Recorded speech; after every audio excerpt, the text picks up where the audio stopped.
ನಮಸ್ಕಾರ. ಎಲ್ಲರಿಗೂ ನನ್ನ ಯೂಟ್ಯೂಬ್ ಚಾನಲ್ಗೆ ಸ್ವಾಗತ. ಸಮಾನಾರ್ಥಕ ಪದಗಳ ಭಾಗ 7 FDA ಮತ್ತು SDA ಪರೀಕ್ಷೆಗೆ ಬೇಕಾಗಿರುವ ಅತ್ಯಂತ ಪ್ರಮುಖವಾದ 30 ಸಮಾನಾರ್ಥಕ ಪದಗಳು. ನಾನು ಇಲ್ಲಿವರೆಗೂ ನಿಮಗೆ ಪರಿಚಯ ಮಾಡಿಕೊಟ್ಟಿರ್ತಕ್ಕಂಥ ಪದಗಳ ಸಂಖ್ಯೆ ಇವತ್ತಿನ ವಿಡಿಯೋ ಸೇರಿ 184 ಪದಗಳು. ಪಾರ್ಟ್ 1ನಲ್ಲಿ 24 ಪದಗಳಿದ್ದವು, ಪಾರ್ಟ್ 2ನಲ್ಲಿ 20, ಪಾರ್ಟ್ 3ನಲ್ಲಿ 25, ಪಾರ್ಟ್ 4ನಲ್ಲಿ 25, ಪಾರ್ಟ್ 5ನಲ್ಲಿ 30, ಪಾರ್ಟ್ 6 30, ಪಾರ್ಟ್ 7 30, ಟೋಟಲ್ಲು 184.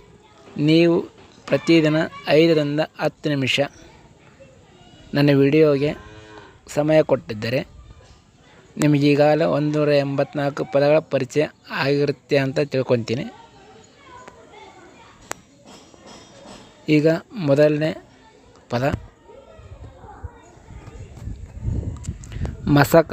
ಮಸಕ ಅಂದರೆ ಆವೇಶ, ಆರ್ಭಟ.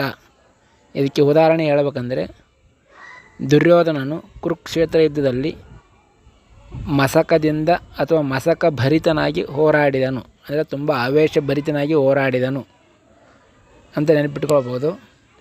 ಎರಡನೇದು ಕೃತಾಂತ. ಕೃತಾಂತ ಅಂದರೆ ಯಮ. 3 ಜೀಹ್ವೆ. ಜೀಹ್ವೆ ಅಂದರೆ ನಾಲಿಗೆ. ಇನ್ನೊಂದು ಬರುತ್ತೆ ಕೃತಾಂತ ಜೀಹ್ವೆ ಅಂತ ಬರುತ್ತೆ. ಕೃತಾಂತ ಜೀಹ್ವೆ ಅಂದರೆ ಯಮನ ನಾಲಿಗೆ ಅಂತ. ನೆಕ್ಸ್ಟ್ ಬೆಸಸ್ಸು.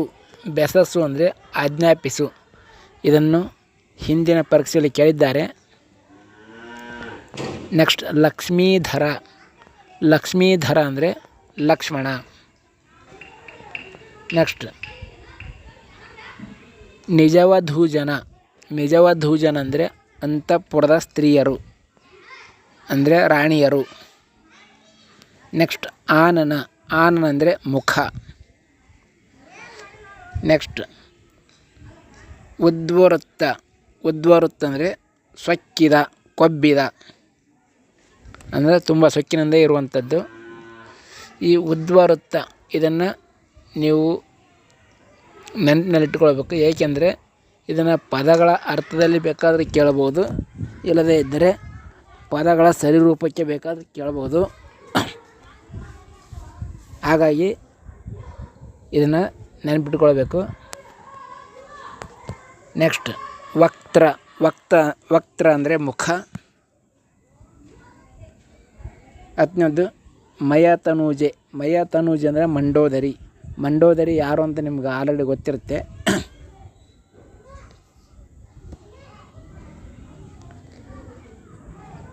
ಭ್ರೂಭಂಗ ಅಥವಾ ಭ್ರಕೂಟ ಅಂದರೆ ಹುಬ್ಬು ಗಂಟಿಕ್ಕುವುದು.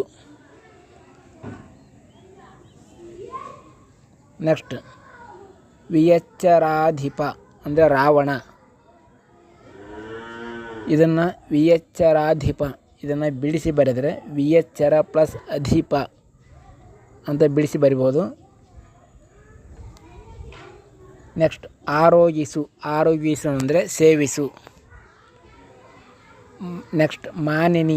ಮಾನಿನಿ ಅಂದರೆ ಹೆಣ್ಣು ಅಥವಾ ಸೀತೆ. ನೆಕ್ಸ್ಟ್ ವಿಹ್ವಲ. ವಿಹ್ವಲ ಅಂದರೆ ದುಃಖ. ನೆಕ್ಸ್ಟ್ ದುರಘ. ದುರಘ ಅಂದರೆ ಕೆಟ್ಟ ಪಾಪ. ಹಿಂದಿನ ವಿಡಿಯೋದಲ್ಲಿ ಪಾಪ ಅನ್ನೋದಕ್ಕೆ ಒಂದು ಪದವನ್ನು ಹೇಳಿದ್ದೆ, ಅದು ಏನಂತೇಳಿ ನೆನಪು ಮಾಡ್ಕೊಳ್ಳಿ. ನೆಕ್ಸ್ಟ್ ಸಲೀಲ. ಸಲೀಲ ಅಂದರೆ ನೀರು. ರವ. ರವ ಅಂದರೆ ಶಬ್ದ, ಅಂದರೆ ಹಕ್ಕಿಗಳ ಕೂಗು. ಅಲ್ಲಿ ಕೂಡ ರವ ಎನ್ನುವ ಶಬ್ದವನ್ನು ಬಳಸ್ಬೋದು, ರವ ಎನ್ನುವ ಪದವನ್ನು ಬಳಸ್ಬೋದು. ನೆಕ್ಸ್ಟ್ ಕರ್ಚಿಕಳೆ. ಕರ್ಚಿಕಳೆ ಅಂದರೆ ತೊಳೆದು ಹಾಕು. ನೆಕ್ಸ್ಟ್ ಪೆಂಪು. ಪೆಂಪು ಅಂದರೆ ಹಿರಿಮೆ.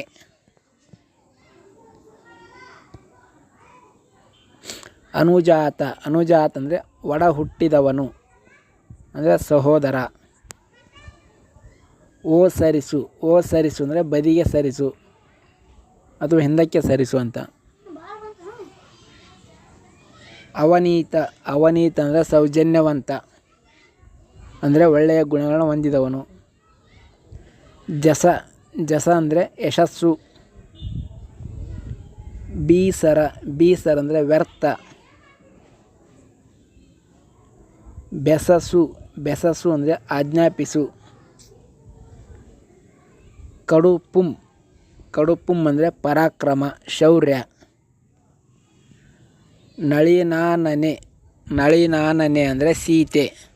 ಈ ನಳಿನಾನನೆ ಇದನ್ನು ಬಿಡಿಸಿ ಬರೆದರೆ ನಳಿನ ಪ್ಲಸ್ ಆನನೆ. ನಳಿನ ಅಂದರೆ ಕಮಲ, ಆನನೆ ಅಂದರೆ ಮುಖ.